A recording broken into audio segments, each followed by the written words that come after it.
लक्ष्मीनिया ने सही में कुलक्ष्मी। हाँ बेटा अब यदि वो घर में रहता गाँव के बुढ़िया तो हूँ मैं जब मंत्री सुना ये बुढ़िया की कहानी को सुन ला बेटा, सब कुछ बीच बिगड़ जा बेटा। यह बेटा गोपी चल के गा रहा है, यह 12 वर्ष के लास्ट में पूरा ये बात है मां अगला बात बोला ये बात ठीक है करवा खनियो तोहर कटाने छ घर अखनियो में से अच्छा ठीक है मंत्री, तू एक काली नागिन का यंग का सामने लगे वो काली नागिन ये बेटिया लगाते तो पुतो रे कटी है नाम की कर रहे थे कौन साला बेटा बोल में भोग वाली कन्या कौन सब ओकरा रहना सरार पाक बेटा सब धंस बाद ठीक है मंत्री तू ठीक है आइया की या हो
कन्या सब अति बेचैन रहता है हम छेबे करलू कहाँ अति बेचैन रह छी मैं जब पहले सुने थे एक काली नागिन के मीठ मीठ बोली बोले थे पहले मेरा ठीक करिए घरवाली है तो आप मत करो अरे सुना की भेले सासू माँ का घरवाली तो आप मत करो पुरानी कहानियां हमारे बेटा के लोगे में रखा हमारे बेटा की शक्ल दिखाई नहीं दस्तर यार तू हमारे बेटा के कहाँ देखा चक्कनिया सासू माँ अगर बेटा नहीं छे तो पोता छे भाभी में छे आई ठाम छे ना चिंता कदी भेले की भेले आना के कौने अब मीठी मीठी जाबा बोली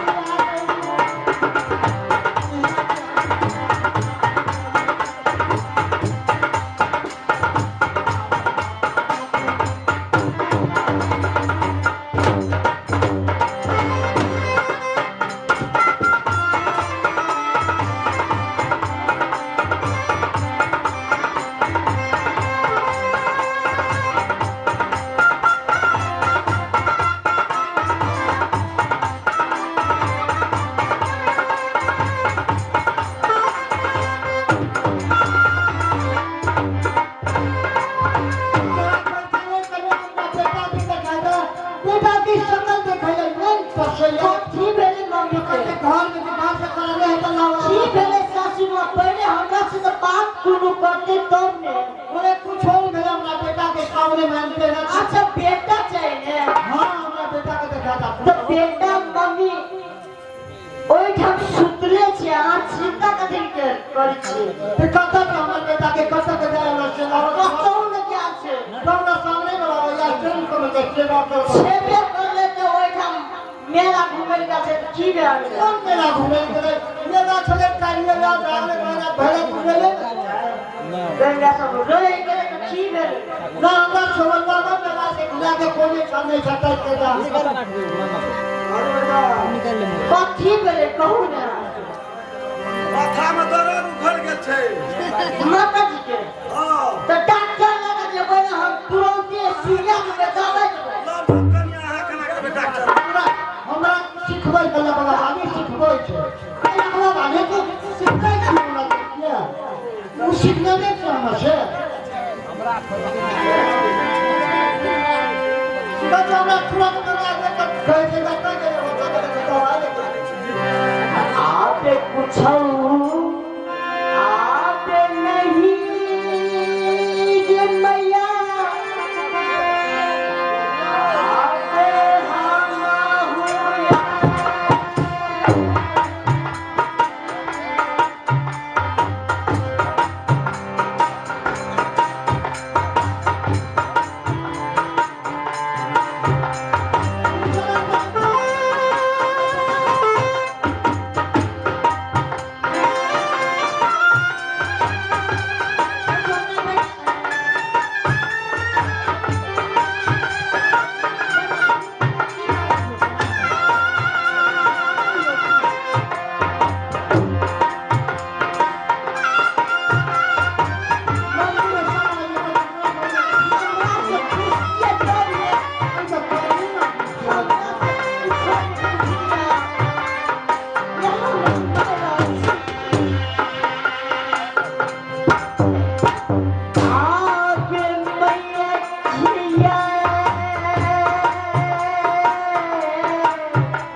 बोल आजा इले कच्चा छो कता से कहानी को आगे छोड़ दे हाथ का धार के लिए छोड़ दे दही तो छोटी अपने मन मंत्री आपने दिन ये छुट्टी मजदूर में छुट्टी जाके चोरा के हमरा से और की छेड़ जाइए मंत्री बाबाजी का काम है बाबाजी ने तू नकली कर दिया अगर हीरा खेत है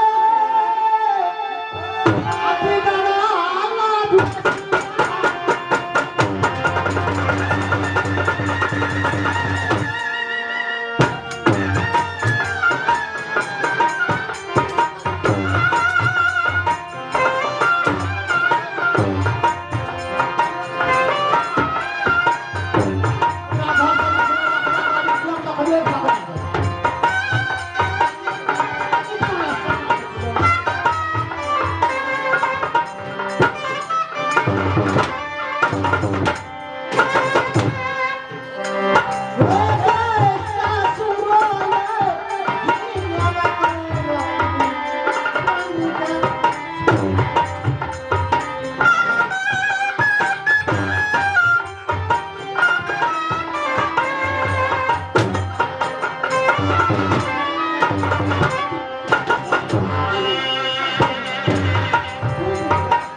ये पहचान तो बताए का कुत्ता फिर लो छुट्टी दो देते निकालना ना चाहे निकल तो कता कराई तो चल लगना वाली का लखो ना पकड़े कता कराई तो चल जो तोला रहना से खराब ले मंदिर चंद्र ने चिना से पकड़ो की का परा बुलान तो मन फुला के कहां गई थी सब का सब दिया हमरो ने पूछा बगला हाथ मार का सकी हमरो ने पूछा अभी हमरो अभी गलत से जमैया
घाटा लगे बेटा रहते पुतो को नहीं लेंगे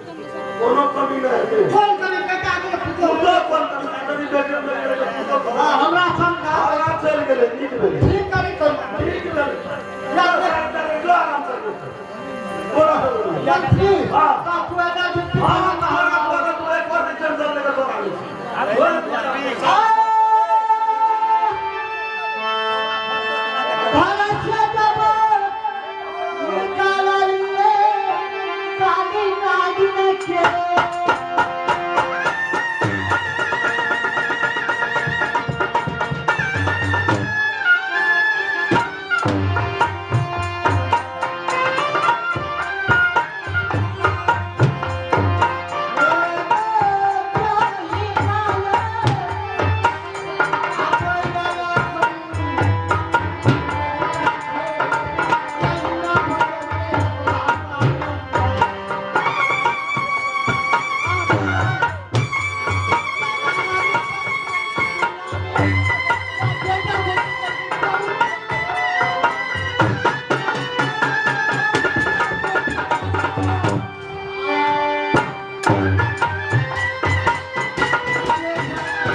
माता के दरबार में खिलकोई दिख रहा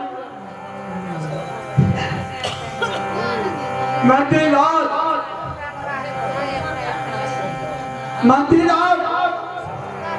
सलाम मंत्री राज जी सब कुछ दे दिए ना बाबा का देखो सारे सलाम दे दिया आप तो खुशी का बात है राजा बनो बहुत बढ़िया से पहले चलू भलो करू तकर बाद माइयो के बड़ी खुशी थी कोनो टेंशन न घर में एकदम हमरा रहे टेंशन है आप मुझे ध्यान दो तब लेकिन जब के घर से गुरु से दरबार से नहीं निकला होता लेकिन हमरा सुन याद तखनी हमरा मुख्य ना कोनो याना स्कूल का बात नहीं अच्छा हां जोधपुर की रास्ता एकदम बहुत बढ़िया लेकिन 2 दिन का छुट्टी लेके देते आप 10-15 दिन लगा देते यहाँ बड़ी टेंशन है मंत्री साहब जब हम किनको कने झोल भाग से सब ले दे बहुत भाग नहीं कोनो बात आप करिए ना जबरदस्ती बाजार वाले जाओ सामान ना भाड़ा छोड़ दे भाड़ा छोड़ उठ बदल उसके द्वारा तुम्हें बंद करा दे से महाराज लोग हां कब सब दला दही चूड़ा पावला से दो हां ते द्वारा के साहब हां ठीक से भाड़ा से आप हमारा राजा के पोशाक से जी सब चीज लावा चलो ना सब कुछ दे वहां के तरह माता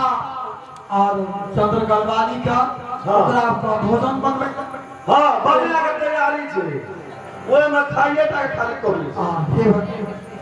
और चंद्र गढ़वाली के हां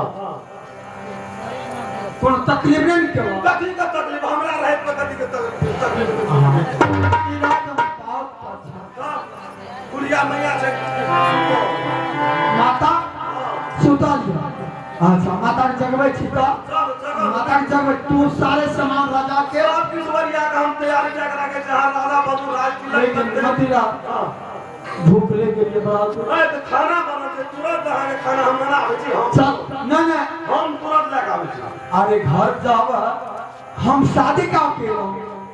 जब घर में चंद्र करवा लिए तो तू कथी ले परोस के हमरा खियावा सब दिन माता हाथ खियावा आ कहीं कोनो का मुंह बार डाल है ना हमने परेश के खिवा सके छा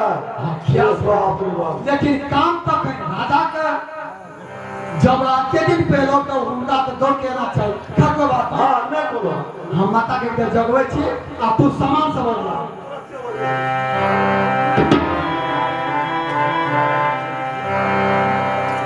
हे गंगा और तुरंत शरण में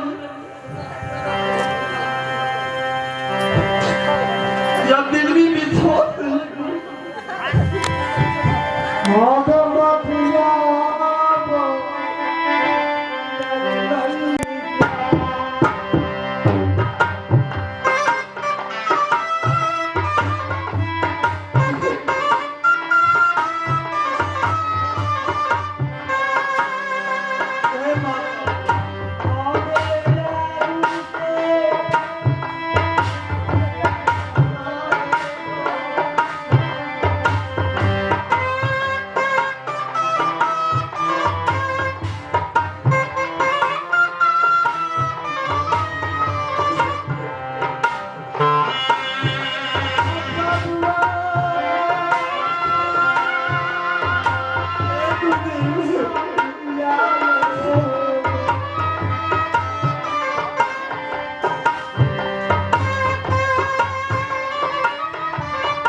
बोला बेटा तोरा बेटा क्या पहले भोजन करे पुत्र हाँ हे माँ आ भगवान ठीक है माँ भोजन करे हम तैयार छी चलो बेटा आज 7 दिन 7 रात बीतेंगे पेड़ा में है माता लेकिन सबके देखे चंद्र का वाली नहीं देखे हमरा आज से भोजन किया था मंत्री आप हमें कम कहोगे बेटा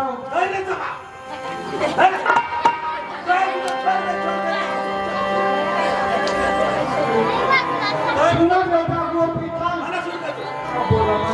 छोड़ दे तो हम लोग सोच आप जवाब दे ठीक है बेटा हमारे बात में करो मुझे क्या ना लगे सब समझावा जी को पिता ठीक है ना सुन बोला कोई बुआरे में हीरा चल गेले ओकर लाल सब फोन गेले ना चल गेले तले कोन बात खाना खो आज चल आवे रे बाबू सुन गो पिता हाँ चल कहाँ चले ये बेटा बहुत ऊँट सिखा चले बाबू मैंने भोजन क्या मिला बेटा ये गंगा लेकिन तू जन्म देला उंगली पकड़ के लड़े ले सीखे कोई पाल के तू जन्म देला शादी का होगा तो अभी थोड़े हाथ अब कोई खिलेवा से आज जब चंद्र गढ़वाली का हम तो ओकरा हाथ से नीचे था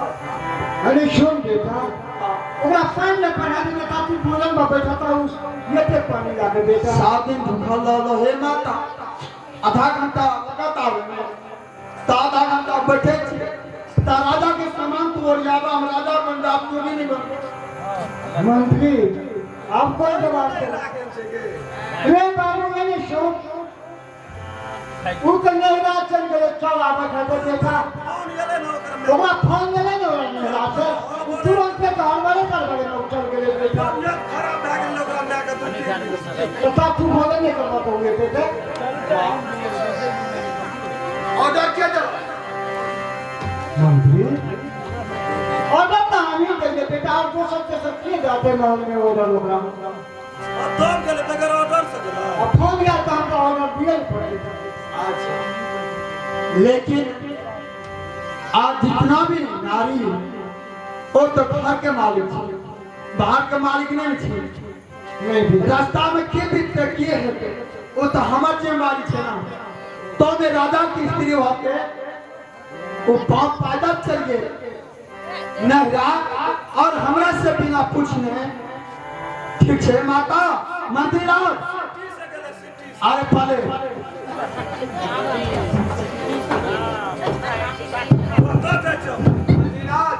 मैं चंद्र का चलता हूँ राजा चंद्रसेन को आज मैं पता हम लूंगा अपने जाय छै ना छोड़ दियो ना तारा भोजन कर हम का चला